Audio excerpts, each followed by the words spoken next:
I love it. I love it. I love it. Look at this. This is the greatest thing I've ever seen. Hey, I'm not surprised. Hey, what's poppin', my homies? What's good? We've got week 2 of the Contender to make predictions on. Over on week 1, we had 2 bets on the Patreon and we cashed both of those tickets. There's already one fighter on week 2 on this card that I've parlayed, but the odds are so bad that I've had to parlay with a fighter on UFC China. But I'm feeling pretty good about the 2 fighters that I've bet on, and that ticket's already posted on the Patreon. Alright, my homies, let's break them down. Let's go. First matchup on the card, we've got Cuozzi taking on Ramiro Jiminez. So we've got 2 undefeated fighters here battling for a contract in the first fight of the night, week 2.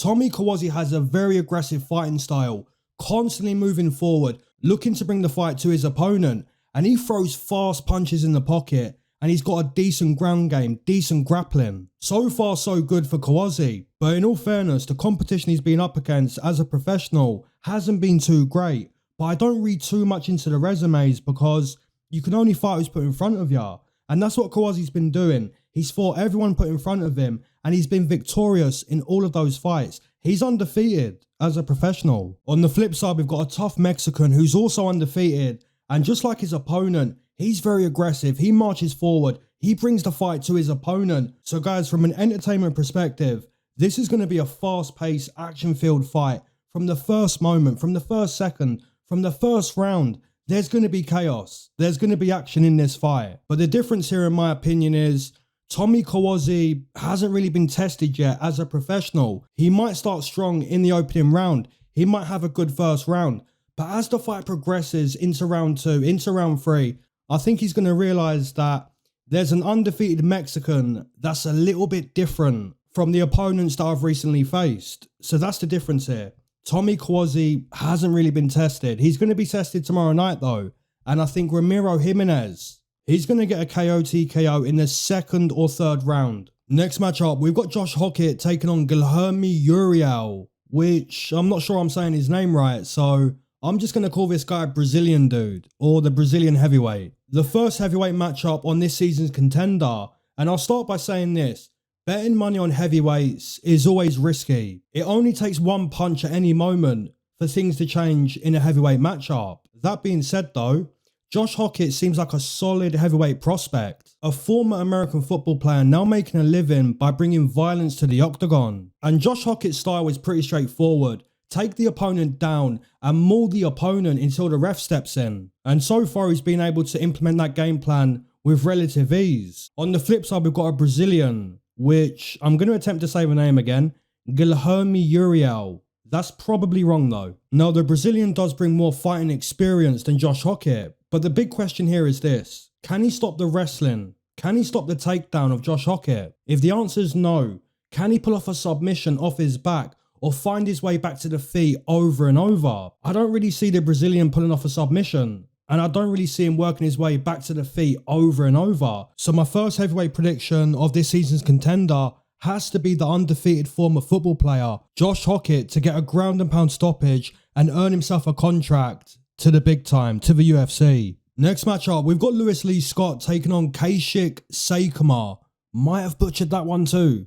Louis Lee Scott has a very slick fighting style. If you're a fan of fighters who showcase excellent speed and footwork, you're going to enjoy watching Louis Lee Scott. He delivered a beautiful head kick stoppage a couple years ago in the PFL. Just 20 seconds into round 1, he sent his opponent to another galaxy. It was a beautiful head kick. So far so good for Louis Lee Scott. I feel like I've said that a couple times on this episode. So far so good.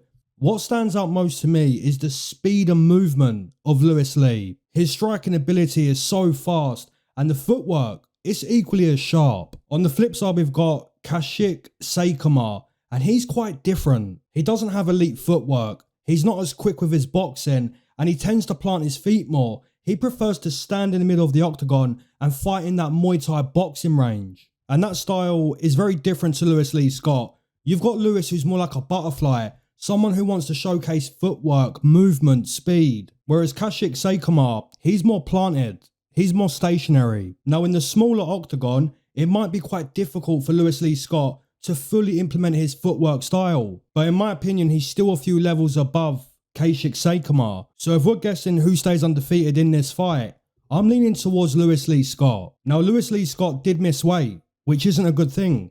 It's very unprofessional. And when you're fighting for a UFC contract, that leaves a bad impression. And that's before you even get into the Apex cage. So I'm not sure he's going to get a contract just based on missing weight. Even if he wins, you know, it's unprofessional. But my prediction will be Lewis Lee Scott on the scorecards. Next matchup, we've got Brandon Holmes taking on Cam Rowston. Now, Brandon Holmes is 4-0 as an amateur, 5-0 as a pro. 9 fights in total, and 9 times he's got his hand raised. Holmes has serious knockout power in the 4-ounce glove. But in my opinion, he's kind of predictable. Maybe too predictable for someone as experienced as Cam Rowston. And guys, if you haven't seen Brandon Holmes' most recent fight, you have to watch it. The amount of blood in that fight was truly insane.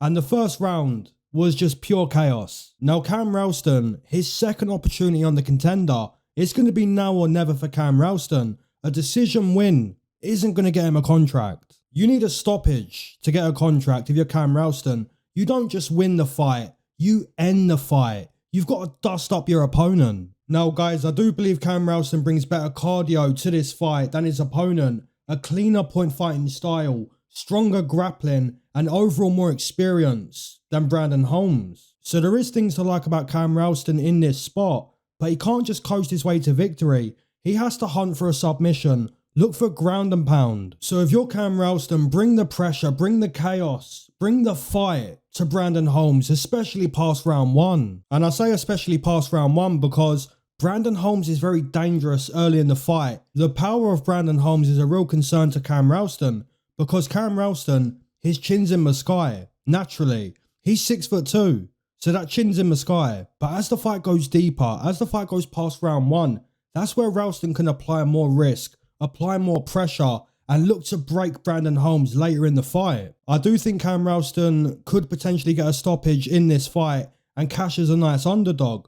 He's got to fight safe in round 1, then apply more pressure. Look for the takedowns, look for the submissions, the neck attacks, the arm bars, and look to show that experience against a very dangerous Brandon Holmes. My prediction is going to be Cam Rowston. Like I said, it's now or never for Cam Rowston. The final fight, we've got Manuel Exposito taking on Jose Delano. And we've got fireworks lined up in the final fight of week 2. Manuel Exposito is a very aggressive fighter.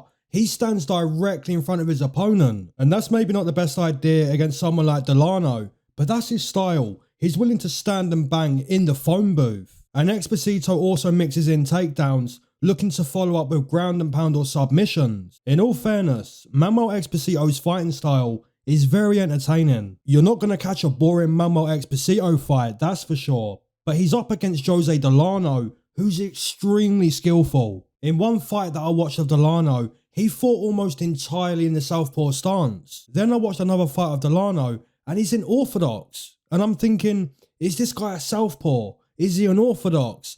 He's a switch stance striker, a precise puncher, a composed technician, and someone that has excellent fight ending power. And Jose Delano also has solid takedown defense, which does matter in this fight because Exposito's going to shoot. He's definitely going to shoot at some point in this fight. But I expect Delano to showcase that sprawl, that beautiful sprawl, or he's going to get that down block in place, which denies Exposito from getting the takedown. But here's what I think, guys. Delano's simply sharper. He's further along in his development towards the elite level of MMA. That's not to say that Exposito is a bad fighter. He's tough. He's dangerous. He'll bring the fight.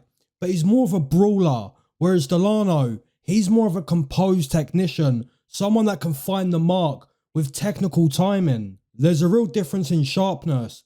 And I kind of feel that Exposito could benefit from more time polishing his skill set in the gym before fighting at the highest level of mixed martial arts. So my prediction has to be Jose Delano to get a late KO TKO. I don't think it will be easy. I do expect Manuel Exposito to force Jose Delano to work in this fight. I don't see it being a walk in the park for Jose Delano. But guys, I do believe there's a difference in quality between Exposito and Delano. And I kind of feel the experience is going to show more and more as the fight progresses. So I'm going to take Jose Delano to get a late KO TKO. And if my prediction's anywhere near correct, Jose Delano, he's getting a contract. Let's go. Guys, enjoy week 2 of the Contender. This week's more straightforward than the first week, but the betting odds are juiced. But if you want to see who I've personally put money on, who I've parlayed with on the UFC China card, the only way to do that is to join the Patreon. The link's in the pinned comment below or the description. Enjoy week 2 of the Contender. Let's go.